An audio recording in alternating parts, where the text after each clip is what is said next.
jungle. లైట్లు పంపిస్తా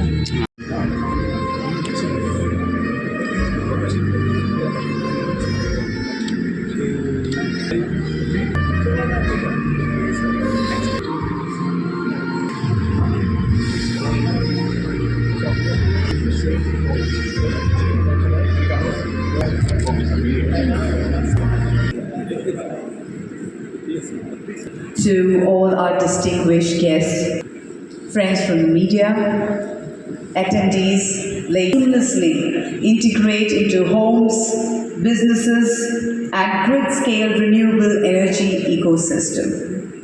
Now, have you ever imagined to have a home or a business with uninterrupted power? I'm sure it's everyone's dream. But here today, Pure Power is here today to make this dream a reality by integrating with clean energy with a vision of sustainable visual for you all. So let us have a look at the AV, please.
You can show your excitement, yes.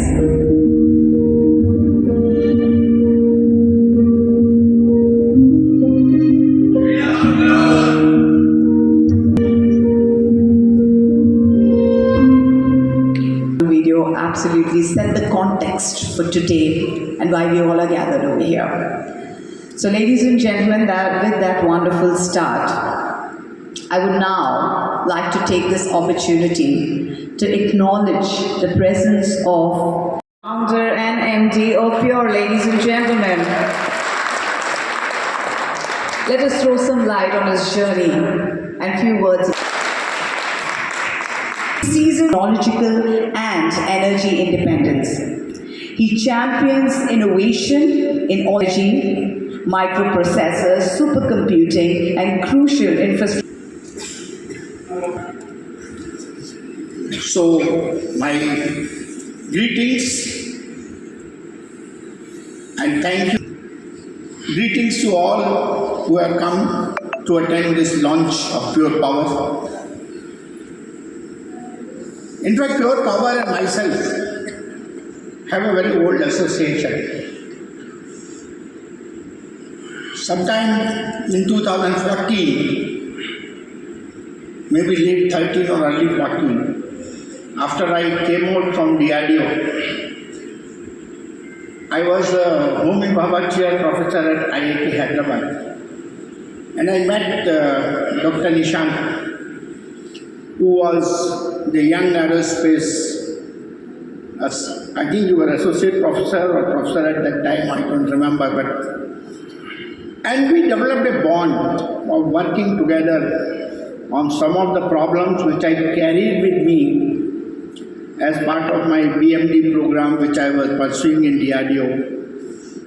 That 1.5 years of association, I could see that here is a person who is restless, who is not happy all the time with what he is doing. He wants to do something different. And although we worked on some programs and published a couple of papers also, but even at that stage I realized that he is not going to stay with aerospace too long. He is going to do something different.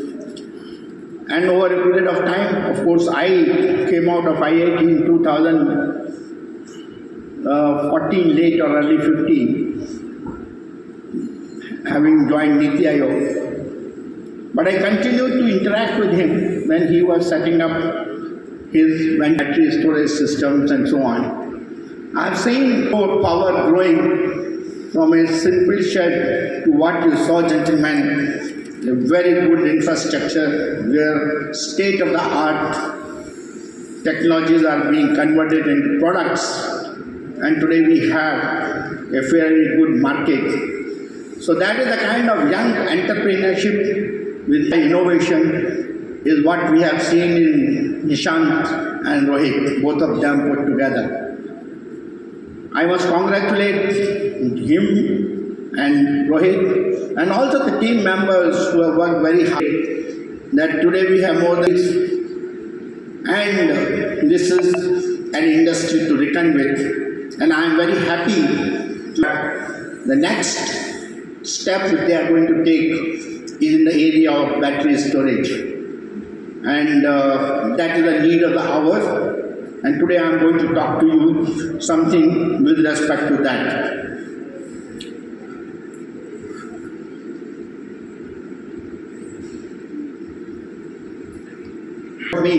When I came to Niti Aayog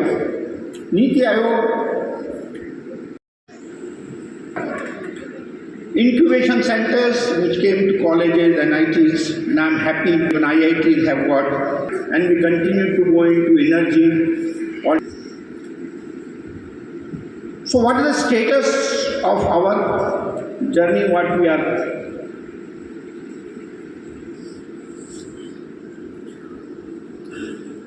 Status is today that it's a pivotal moment in the journey towards it. We will plan about 500 gigawatts of renewable energy by 2030, 40% electrification of mobility, and 1 crore solar power by 2030, rooftop. And we are seeing the sharp increase in electric mobility because with the artificial intelligence and demand for data bringing up and up and up, the key growth drivers are going to be the large renewable energy centers for powering these data centers, artificial intelligence units, and demand is going to be significant. But with variation, which has created a challenge for power demand management due to the duck curve effect, what we call.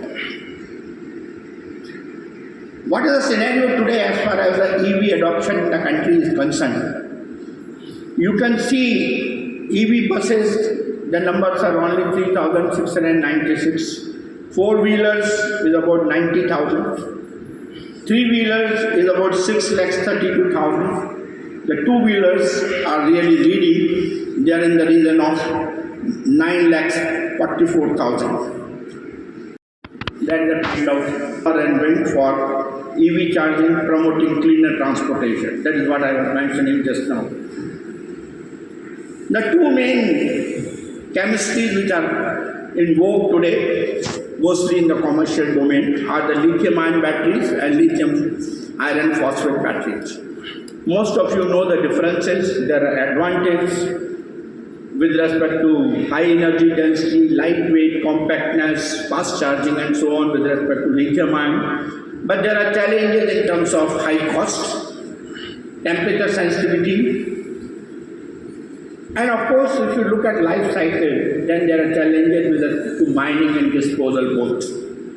Presently, we are using them for two-wheelers, three-wheelers, and also now for cars, even electric buses, and high-voltage commercial applications. Lithium ions are thermally stable also, lower material cost, long life, but lower energy density, limited performance at sub-zero temperature. It is also being used today for mid-range EVs and so on.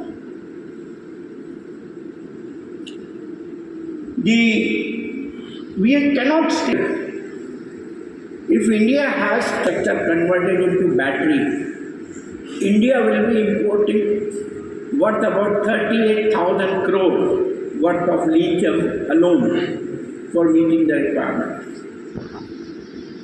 So going from the crude oil import, which is about $80 billion today, we'll be jumping to the import of lithium. And of course, there are other factors. So unless we get into different chemistries, we will not be able to become. For your invitation. Esteemed Dr. Sarswat, it really is an honor to be here in your presence. I'm very, very grateful. It's really quite remarkable when I consider myself to be so fortunate in the late 90s and the entire state of California. Right around the same period, I had a chance to work on the very first 8-inch wafer fab in Taiwan. In the early 2000s, we witnessed the very fast and very large-scale industrialization happening in China. And we Taiwanese businesses took a very large participation in that. And now, I find it very, very amazing that within my lifetime, historic rise happening here in India. There's a great deal of strides that have been made in the area of software here in India. And I think that has created a great deal of wealth, a great deal of skilled talent has catapulted forward their incomes and in their social statuses. The question now is, for those in manufacturing, how much personally, I have a great deal of confidence that this can be achieved. The limitations of infrastructure and the limitations of environment that people talk about in India, I really think can be overcome. Because the evidence is everywhere. Going to any temple here in South India showed that Indian engineering construction was very, very advanced thousands of years ago. When we read the recorded dialogues between the ancient Buddhist scholars who say, color is vacuum and vacuum is color. And that was a statement that had puzzled me for a long time, until I realized that that is basically another way of saying matter is energy and energy is matter. And they said this 2,500 years ago before Einstein said E equals mc squared. There's a great deal of more evidence that shows that India was always an advanced civilization, always advanced in trade, in manufacturing, in knowledge. And this is about to happen. Today, I'm very, very excited because in this room, I feel today the same kind of energy that I felt when we were working on the Taiwan, when we were about to start our manufacturing outlays in China. Same kind of energy I feel with the team of Pure Energy today. I think many of you, some of you may realize it and some of you may not, but I'm quite confident to predict that many of us will look back on today and tell stories about today to our children and to our grandchildren about how in 25th March 2025, the electrification of India was started by Pure Energy. sure we'll catch up to the time. And today, as the guest spoke, we are here to unveil the pure power. The context has been well said. The future of energy is here. So future of energy, when we say it's about the power, how we transmit the power.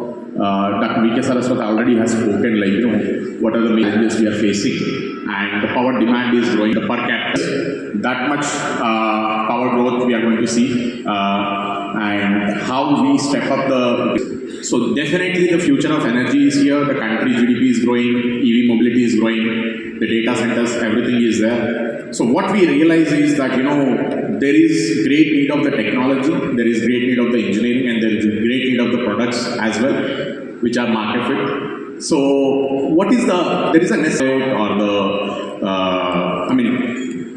long power outages are history in India, but there are a lot of power cuts, it could be 1 second, 5 minutes, 10 minutes, half an hour, and we are talking about high electricity bills, especially in the industrial, business and commercial, and even in the residential high-end segments. And grid instability has been challenged since long time, and now that the renewables are growing very heavily, and the duck curve is a major problem for us.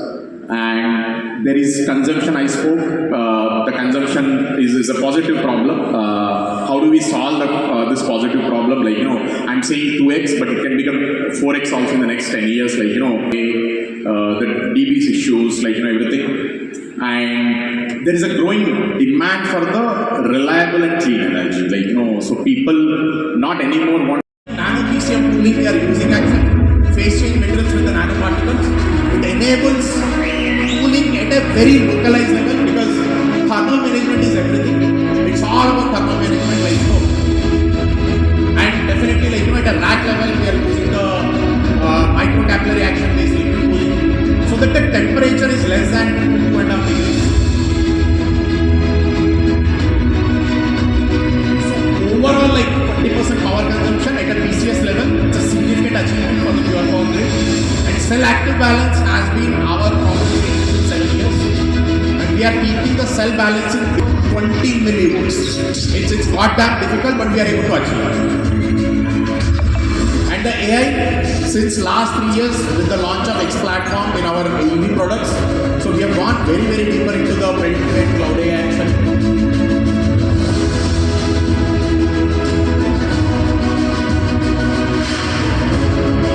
We are able to first time integrate the pack level fire safety, IP67 protection, so that these can be outdoor installed, and then you have the clap boot, 1x fire resistance.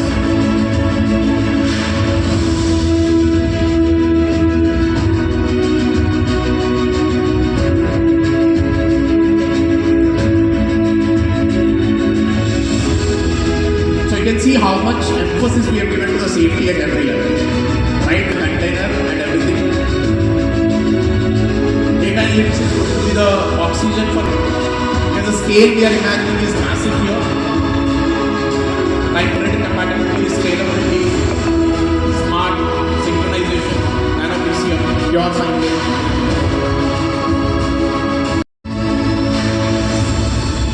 Thank you guys. That's elevate your energy with pure power. 9, 8, 7, 6, 5, 4, 3, 2, and 1. Ladies and gentlemen, unveiling of the pure power. Can you